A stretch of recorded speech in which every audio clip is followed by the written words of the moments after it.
disjointed DNA together without mind or any addition.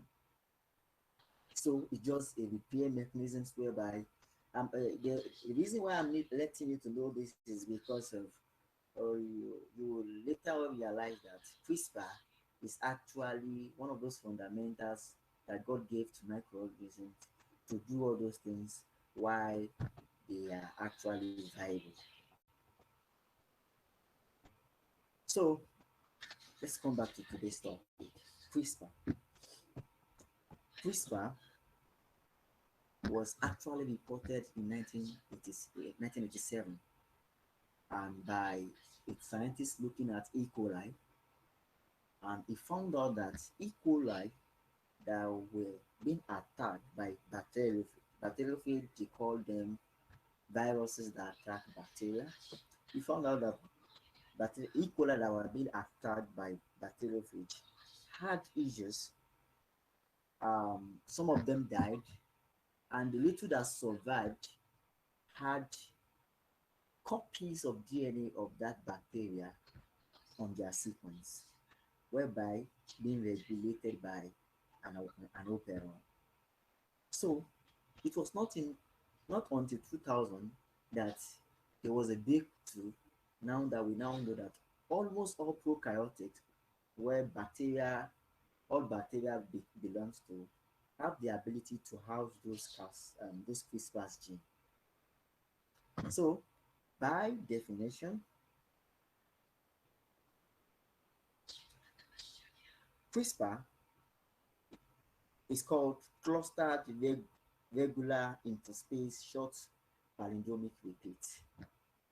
It's called clustered repeated interspaced short palindromic repeat.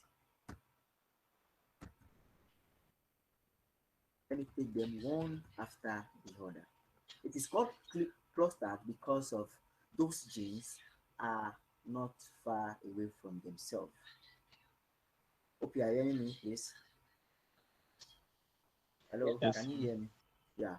It is called Yes. clustered because the genes are not far away from themselves, and it is being called a repeat because of their those genes which are not being far away from themselves are palindromic in nature.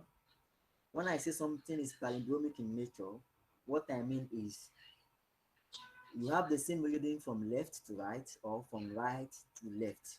For example, if I'm giving you 80, 80, 80. So even though you are reading it from the back, you still have your 80, 80. You are reading it from the front, you still have your 80, 80. So it is called a repeat of that because of that clustered, those things that were being clustered together have the same repeats on their sequence. And interspace in the sense that they have some open reading frames where they have some stopped DNA from foreign bodies. And those stopped DNA from foreign body becomes the spacer between the clustered repeats and the foreign DNA.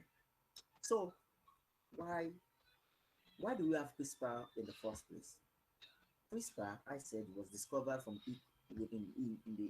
coli cell in 1987, and we found out that when a particular E. coli found themselves subjected or attacked by bacteriophage, if they actually survive that, they have the genome of those bacteriophage kept on the CRISPR.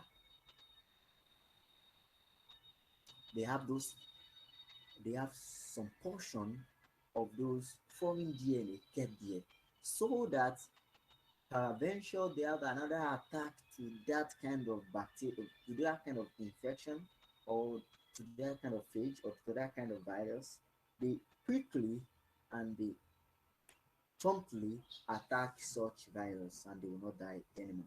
So in 2005, they called those type they call CRISPR as an immunity setup for microorganisms. So Like you all know that bacteria have like you all know that like human beings we have about B cells and T cells. Bacteria also have immunity that helps them fight diseases. And one of such is what we call CRISPR. So after scientists have discovered CRISPR, that they have the ability to keep genome from forming entities like virus, and they have the ability also, once the virus want to attack them, they have the ability to degrade those virus, to kill, to disintegrate those viruses, or to make the activity of such virus useless. Then once we know that, then scientists now felt that it's quite important that we use such mechanisms as a gene editing tool, because they give us a platform of inserting our gene, and they also give us a platform to help us create our own um, undeserved gene, or our gene of interest. Whatever gene you feel like you don't want to have, whatever gene you see you think you want to knock out, CRISPR can do that. So along the course of this lecture, you will actually understand that. So CRISPR is called clustered regularly interspaced palindromic repeats. Like I've said earlier, they are immunity setup in microorganisms. So, how do CRISPR work? So, what is the CRISPR-Cas9 technology? So, look at this diagram very well. The diagram being projected before you is a typical is a photochromic diagram representing a typical viral cell. So, meaning that immediately a virus will attack a bacterial cell. When a virus attacks the bacterial cells, ideally viruses should take charge of the nucleus, or take charge of the protein synthesis, take charge of the making of DNAs, sorry, transcription of DNA and translation, and their subsequent translation into proteins. But for organisms that have CRISPR, once this virus enter into their body, there is something being activated which is called a Cas9 protein, which will be activated simultaneously immediately after there is an infection. So there is an attack, the bacteria sense that there is an attack, then it looks for a defensive mechanism so that it wakes up the bacteria, the viral cell, so that the bacteria can survive. After they have survived, the bacteria ensures that little portion of the DNA from the virus is being kept within their genome, in the Cas9. Now, what is CRISPR and how do they work?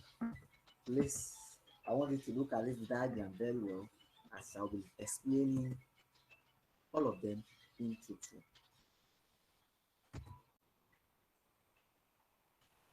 Imagine you have a genomic DNA, or let me come down to some people who are not used to molecular biology terms. Imagine you have a template DNA, or let me say imagine you have a DNA of interest, probably a DNA you isolated from mosquito, probably a DNA you isolated from your laboratory mouse, or those ones you isolated from your Drosophila.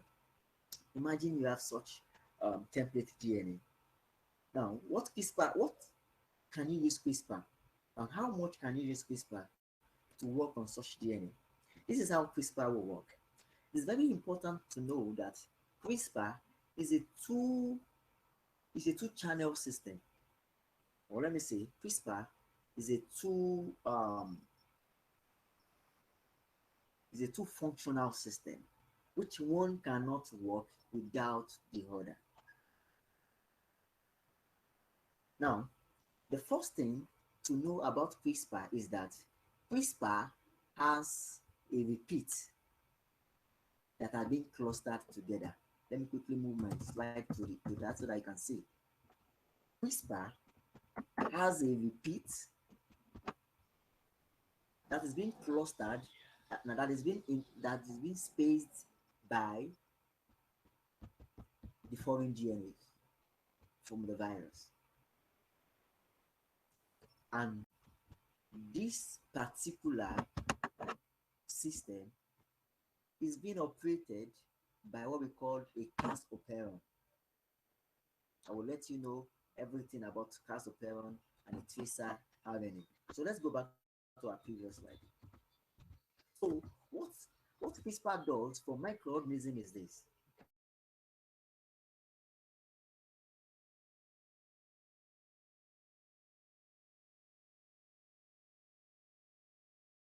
And that what was it called?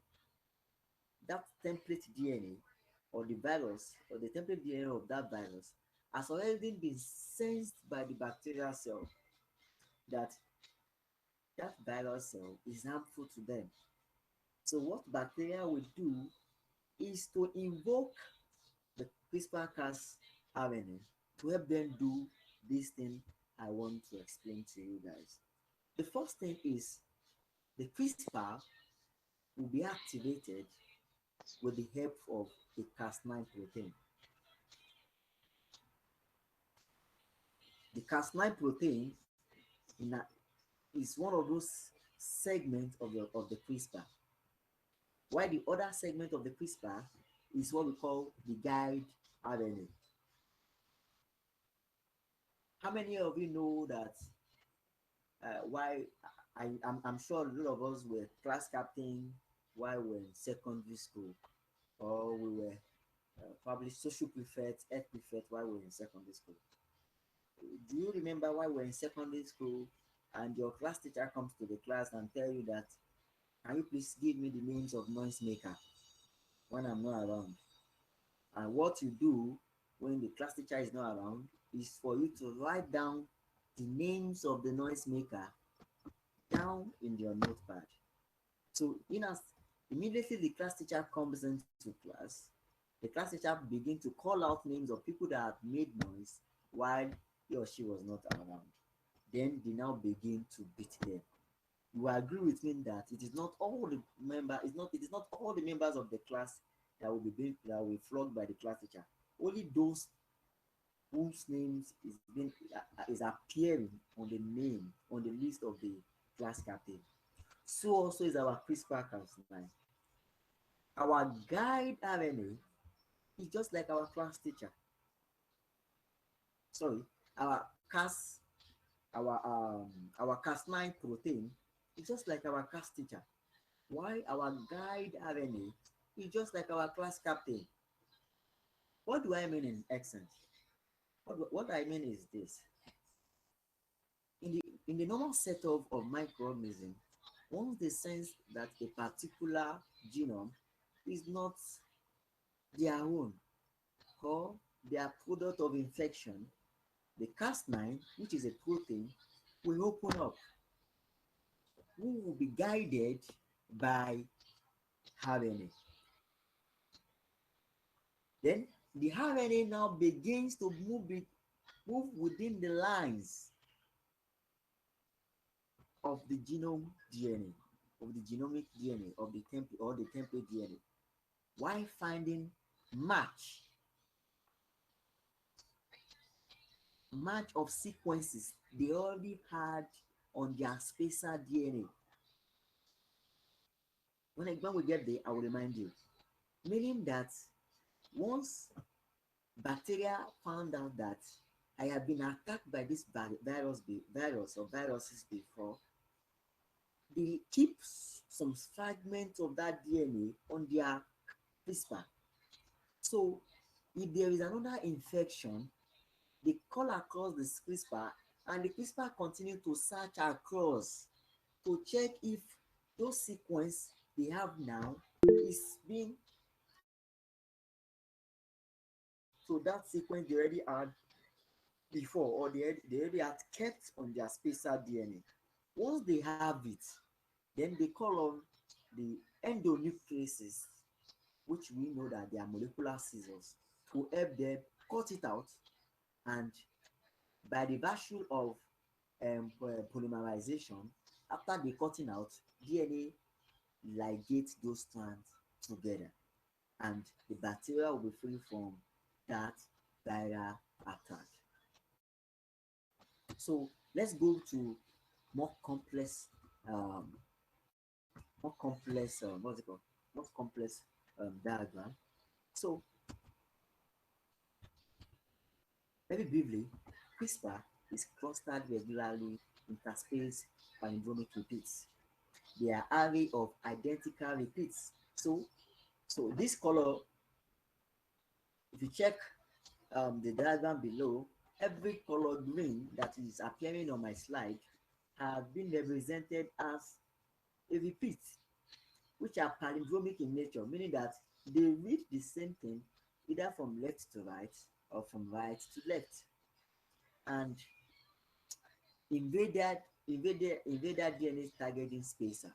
So this varying color that exists between those boxes of those color green boxes are what are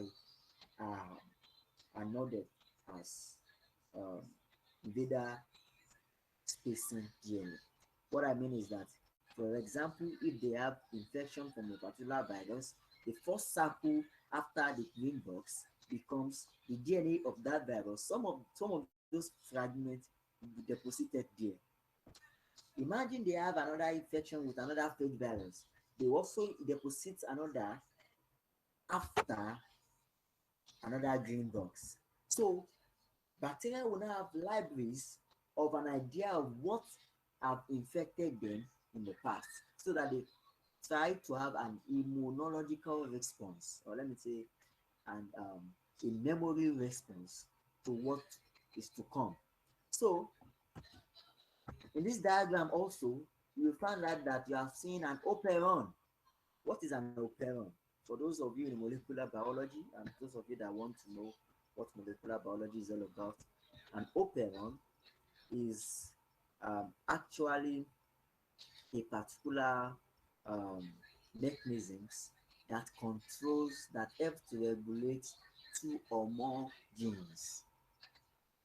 So once you see anywhere you see an operon, you should know that they are mRNA that helps to transcribe two or more genes at the same time. Example include your lac operon that we already discussed. If you are doing sugar fermentation and the ability of E. coli to ferment your sugar ahead of the other. So meaning that this operon, by the virtue of we have an operon will not just turn on themselves if there is no lead. And what is the lead? The lead is that there must be an infection, there must be an attack from the virus to the bacterial cell. So once the bacteria is being attacked, then it, the Cas operon will be activated to check if that attack, they have an idea of such attack, to check within their spacers, to check if they already had um, encounter with such microorganisms, with such viruses. If they have encounter with such viruses, then you come back to this place. They don't they don't through they don't be that just like your class captain telling your your class captain telling your class teacher that it is Damilola that made noise. Then the class teacher would beat Damilola. It is not the class captain that will beat Damilola, if you can agree with me. So also is this thing. So the guide RNA is just to tell the Cas9 that you see this DNA that you are seeing, we already have the history on our repeat. And on our once we have it on our repeat, that means that they have been infected by that virus before and they survive. So immediately, Cas9 will hold it tight together and allow endonuclease, restriction endonuclease or molecular scissors to cut it off. And once they are chopped off, that gene ceases to exist. So what can bring about CRISPR-Cas9 or CRISPR system to work within microorganisms. We're still coming back to genetic too. I have 15 minutes more. The first thing that will cause them to be initiated is when there is an infection, there is an attack. Once bacteria sense an attack, they quickly check into their library. Has this virus, have they caused infection before? If they have caused infection before, they tell the CRISPR-Cas9 protein, and they also tell the guide RNA to lead them through the DNA of the virus. Once they find those match, they cut it immediately. Now, we are still coming back to this, the Cas protein for cleavages, but we will not understand if we don't understand what this Cas9 protein actually means. Immediately a virus attacks bacteria, the Cas9 protein is being initiated. It's a protein. The protein helps bacteria to attach, the protein allows the attachment of a guide RNA, which helps them to degrade the foreign bacterial cells. Now, you see the orange color that you are seeing here is what we call the protospacer. The protospacer, in the sense that they are they are the sections whereby the DNA sequence from the foreign DNA are being kept. So that is what CRISPR-Cas9 is actually checking through, looking through if they can find those things on their sequence. And if they cannot find it, then there will be an adaptation. They have to take some of those genes of what has actually currently infected them to keep in their spacers also for further um, to avoid further infection.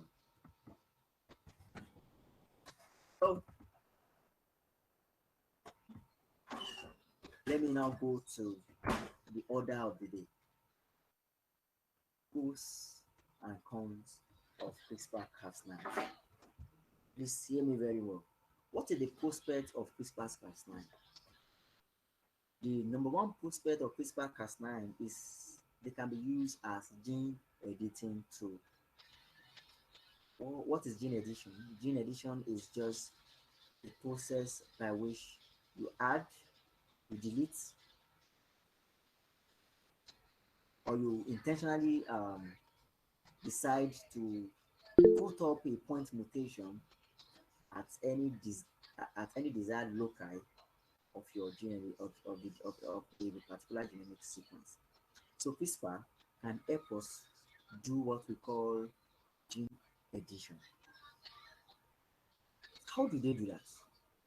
Since we know that CRISPR can chop off any DNA they find in their repeated spacers array. Imagine a particular gene that is responsible for sickle cell. If that particular gene is being deposited within the repeated spacer array and is being injected into man, what happens is that the Cas9 will be initiated, and the Cas9 will scan through the genome of man to see if there is anything that looks like that in that particular DNA sequence. And once they find that in that particular DNA sequence, they will cut it off or they will degrade it. So those are the prospects. Let's imagine you will agree with me that it is just a point mutation that causes sickle cell, that differentiates sickle cell from SS from AS, just a point mutation. I think it happens around the 17th genomes, why G was being replaced with um, guanine was being replaced with cytosine, if I'm not mistaken. Yeah. So CRISPR-Cas9 can help us do that. All we need to do is to find that full sequence of that which is coding for that, put it within the spacer array. If you put it within the spacer array, the DNA sequence or the CRISPR will read through the genome of such individual, and whatever that is being complemented, that is being identical to what is inside the spacer, they will what? They will cut it off. So with this technology, scientists has been able to do a lot of things. They have been able to do genetic modification in plants, in mice. They have been able to do various um, optimized microorganisms that can be able to produce insulin, microorganisms that can be able to ferment at a very high speed, microorganisms that have the ability to use specific substrate so that they can have specific end products. So CRISPR-Cas9, CRISPR as a tool had been able, have initiated this process, have helped us to ensure that we can edit our genes. But there are a lot of problems, and the major part of those problem is that once, for example, let's say bacteria like E. coli has 5 million base pair, and let's say that there's a particular genome in bacteria that is in E. coli that is not allowing that E. coli to ferment glucose. You as a scientist, you want to use CRISPR-Cas9 to chop off that gene. You can do it, but remember, you can only do that if you are sure that that sequence in where you are talking about is very specific for that kind of gene. Because of it is, if it is not specific for that kind of gene, there's high tendency that CRISPR-Cas9 will chop up your gene of interest, and unknowingly will also chop off the gene you did not send them. So those are the reasons why, or those are the ethical considerations why CRISPR-Cas9 have not been used on human beings. Imagine you want to knock out or you want to kick out a gene that is responsible for cancer. Let's now say that gene look very close or look exactly like the gene responsible for intelligent proteins. What we mean is that CRISPR-Cas9 technology will knowingly delete the cancer gene and will knowingly also delete the gene responsible for intelligent proteins because of they look alike. So those are the ethical considerations why we cannot actually use CRISPR technology in human. Now, let me show you. Lastly, let me quickly tell you the reason why. Uh-huh. Within the last 10 years, CRISPR-Cas9 have been used in bacteria, they have been used on fungi, they have been used on animal cells and human cells, not human as a person. They have been used on plants. But people will be beginning to ask you, why can't we have CRISPR to solve the issue of HIV? Why can't we use CRISPR to solve HIV? Once, since we know that HIV is human immunodeficiency virus, which by all definition and by all standards, they try to deposit their genome. Virus try to deposit their genome, which, however, takes charge of the DNA synthesis of human. The reason why CRISPR cannot be used to treat HIV is because of HIV is caused by an RNA virus. And those are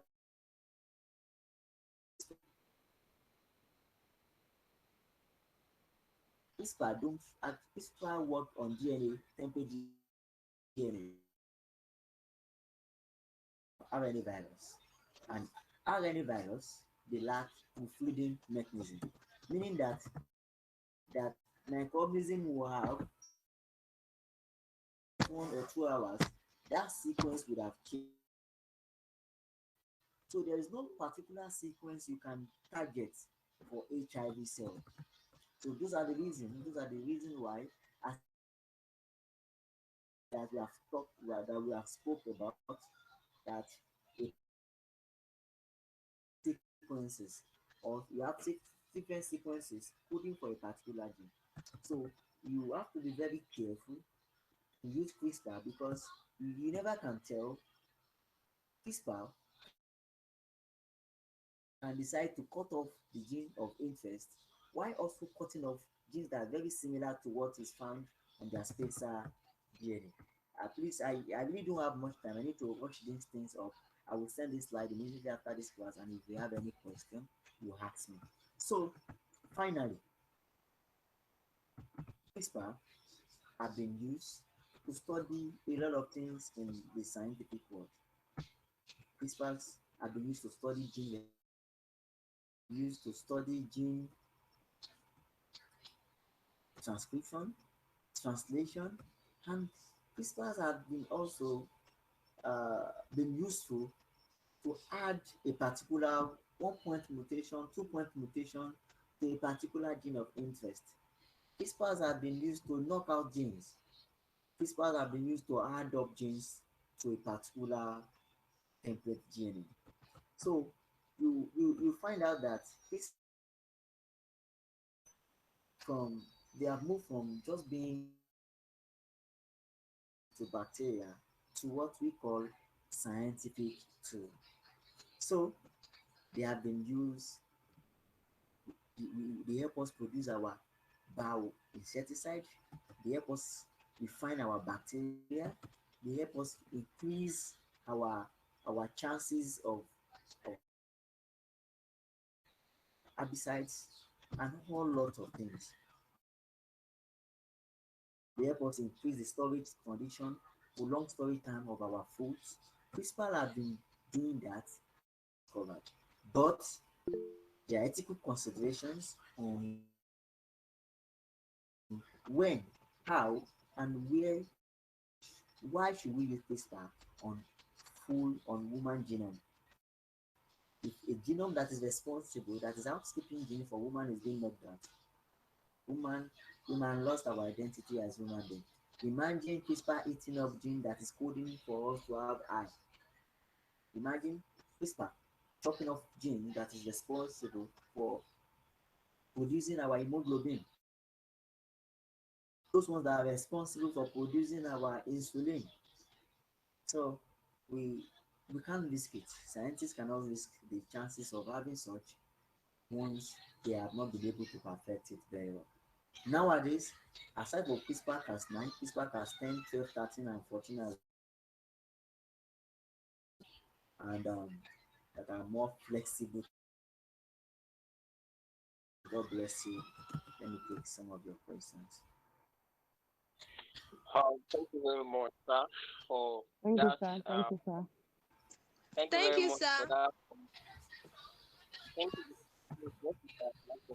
Thank you very much for that comprehensive presentation from you, and how you been reacting. So this time around, we will be entertaining questions. If you have any questions, you can drop your question at the chat box.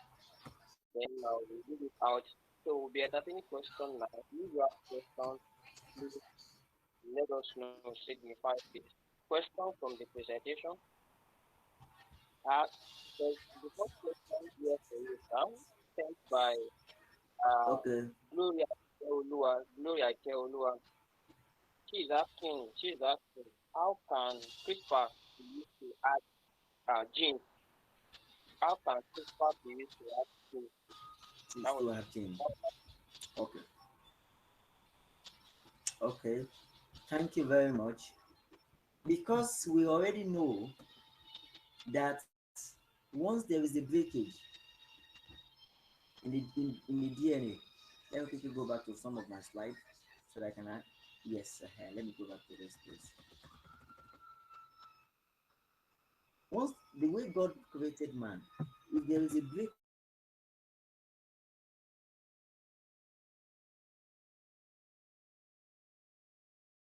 DNA, the repair mechanisms that comes together that ligates or that join them, that join the break DNA together. So what CRISPR does to add DNA is this. Scientifically, if CRISPR have been able to knock out a gene, what scientists will now do is to now add the gene of interest within the DNA, within the genomic DNA, so that when the body is trying to have a polymerization to make up the nicking, the body now introduce that gene of interest within the space. I don't know if I have. I don't know if I have. Okay. So once there is a breakage, if CRISPR cuts a particular gene off, after it has been chopped off by CRISPR, ideally the body comes together, the DNA polymerase comes together to join the strands of DNA together so that they can form a contig. They must not be lying fallow. So before DNA polymerase comes to join that together, scientists would have dropped the gene of interest within the solution. So when they drop the gene of interest within the solution or within the experimental setup, the DNA polymerase will help them seal it up with the gene of interest. We let them seal the gene of interest with the template DNA. Then another new gene will be added. Do you understand?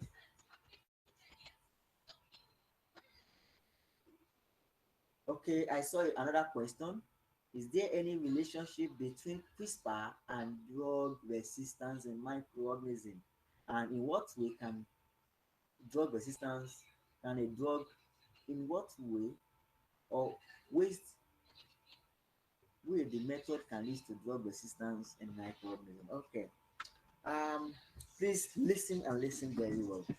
Drug resistance is actually the process by which, or a condition by which a particular drug which have been effective to a particular microorganisms now fails to be effective because of they've been able to acquire some resistance gene. Now, can CRISPR cause that? Yes and no. I read a paper today that said that CRISPR can actually take have some memory cells on how to degrade some of those antimicrobials on their spacer DNA, so that the moment you take antimicrobials or the moment you take antibiotics, they now begin they find it very easy for them to deactivate such drug. But in reality, CRISPR and drug resistance are two separate things. Bacteria resist the activity or the potency of drugs by three, four, or five various methods. We have they can do their efflux pumping, they can restructure, they can modify their targets. Bacteria can also modify enzyme. They can cause what we call enzymatic degradation, and also all these things are not related to CRISPR at all.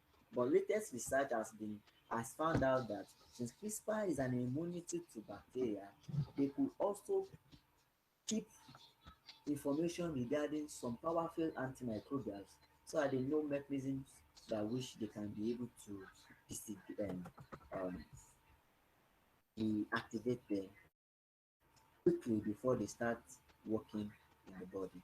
So any other questions? Any other question, please? Yeah, someone is asking, can we attribute CRISPR to, I think Mr. Shion is asking, can we attribute CRISPR to immunity in microorganisms? And also, maybe you answer it together, sir. From Oluwafemi Estiba, can we say CRISPR is a technique that is used in genetic modification for treatment or prevention of viruses and diseases? Is the question? Uh, Okay, so let me quickly answer this one. Can we say CRISPR is a technique that is used in genetic modification for treatment prevention of viral diseases? Yes and no. Yes, in the sense that CRISPR can be used for genetic modification, treatment, yes, in mice, in laboratory animal, viruses, yes, but there are a lot of ethical considerations before we can start using them in, for human beings. So CRISPR can actually help to do genetic modification because of they have sequences that help them to check between every sequences every sequences that they have been able to acquire or template DNA sequence. So they can help us check and they can help us delete or they can help us add. So because of that, CRISPR can be used to modify gen, it can be used as genetic modification. Don't forget that genetic modification is just the addition or deletion of genes. So that's just genetic modification. So the moment you have added or you have deleted, you have modified a particular gene. So another question is, can we attribute CRISPR as immunity in microorganisms? Yes, I told you in 1987, CRISPR was actually studied in E. coli.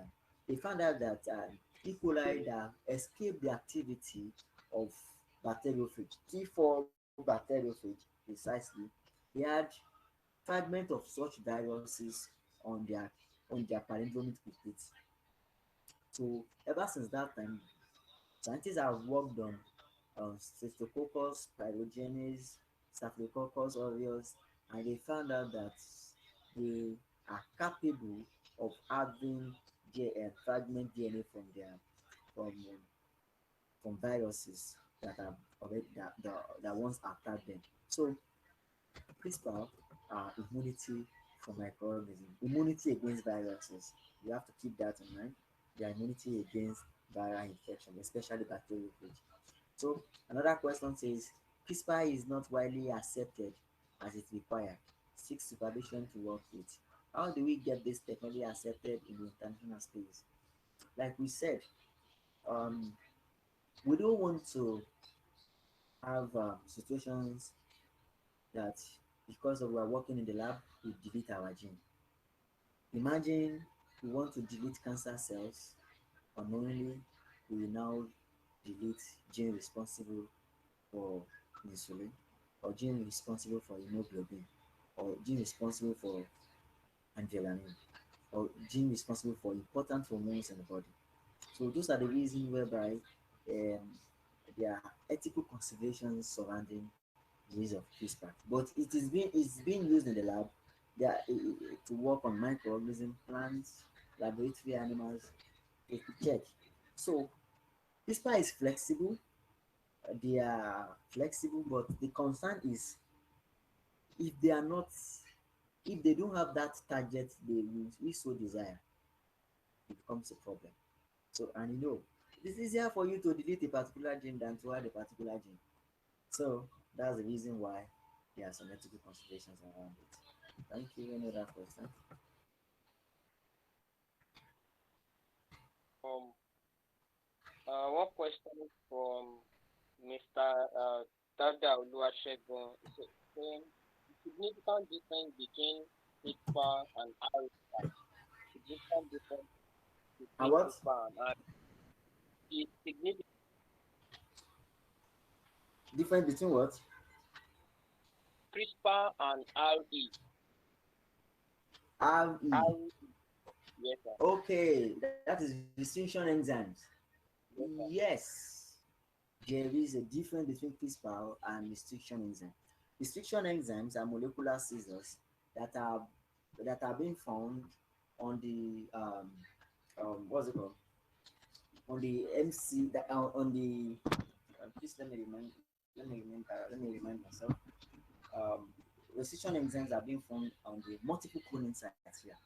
So precision enzymes are molecular scissors that are being found on the multiple cloning sites of microorganisms, most especially the plasmid. So precision enzymes helps to just cut,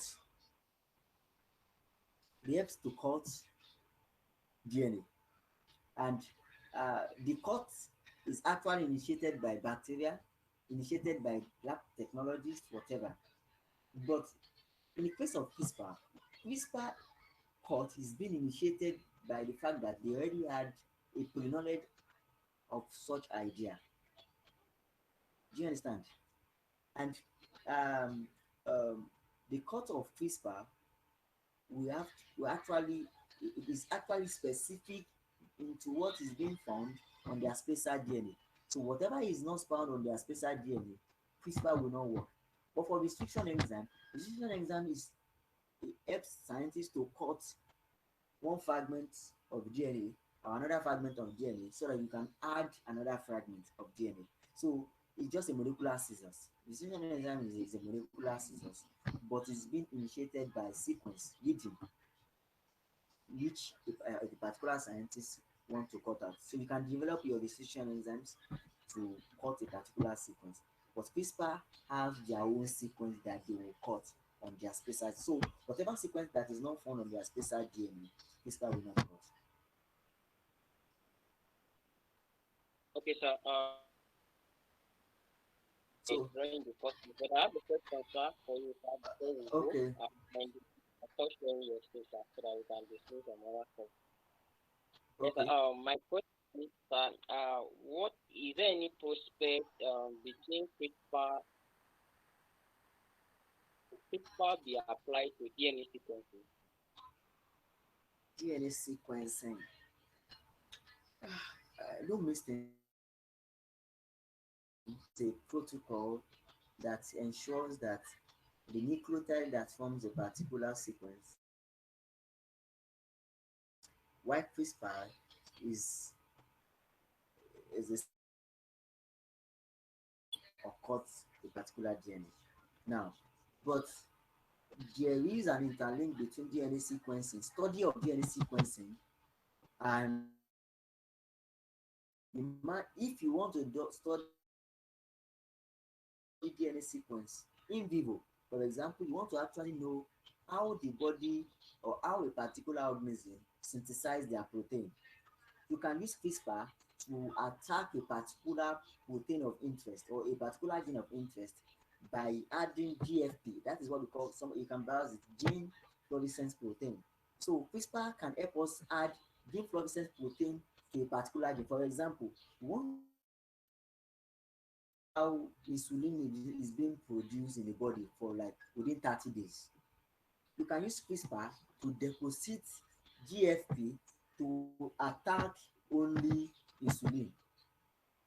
CRISPR will not cut the insulin because you never told him to cut it. It will just deposit the GFP. GFP is green fluorescence protein, meaning that as the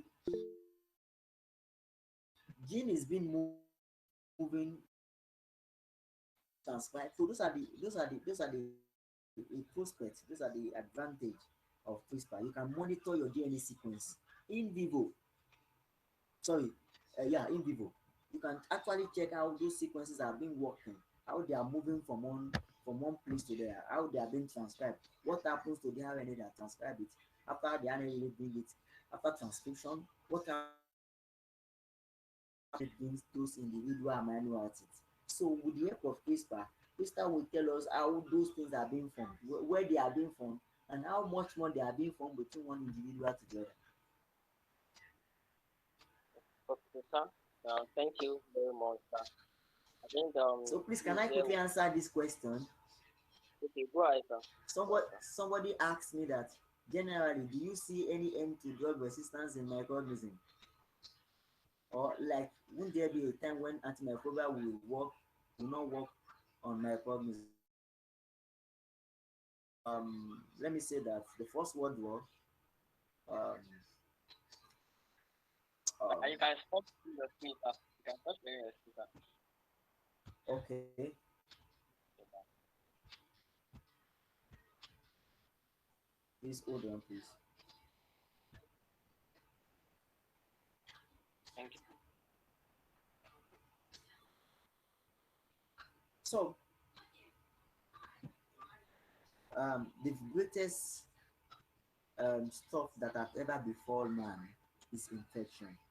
You understand the plague that happened in the Bible that took a lot of life.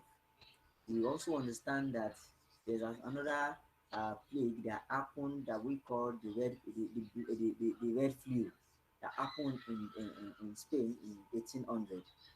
If care is not taken, antimicrobial resistance can wipe up the population of the world.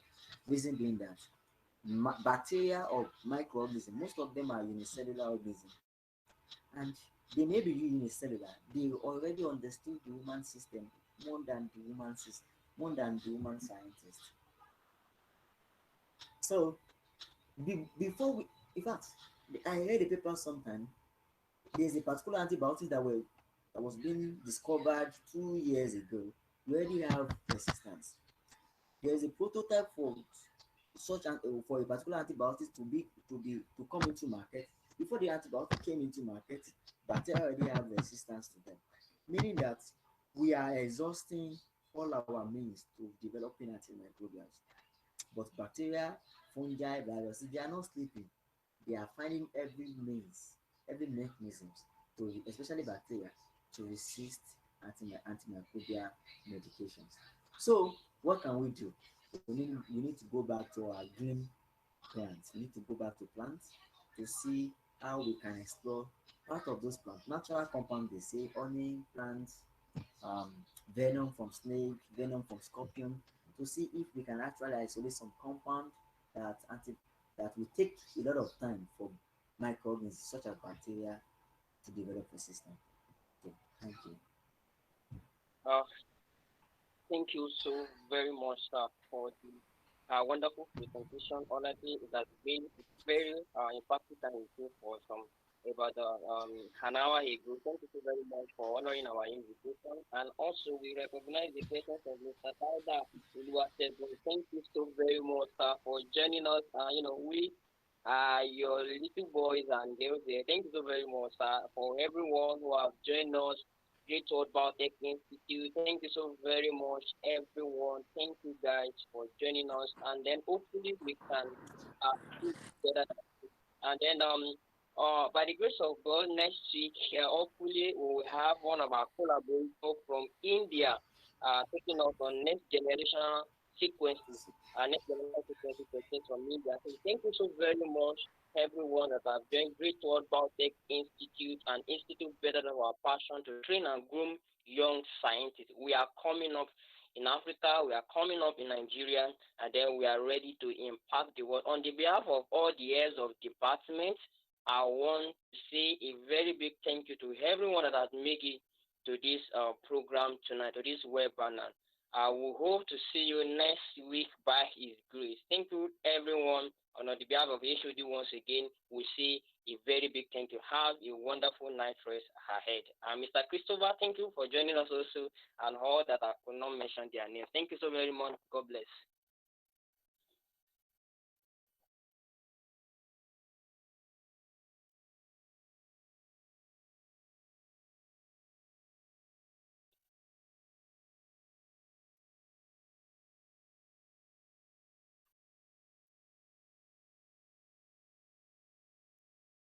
Mr. Fit, you have not left.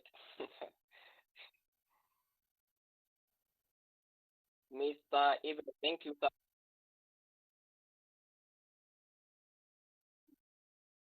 Thank you everyone for joining us.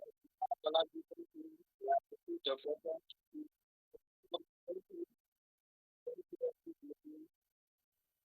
Mm, thank you so very much. I want to know the last person that will leave this place today. Maybe Mr.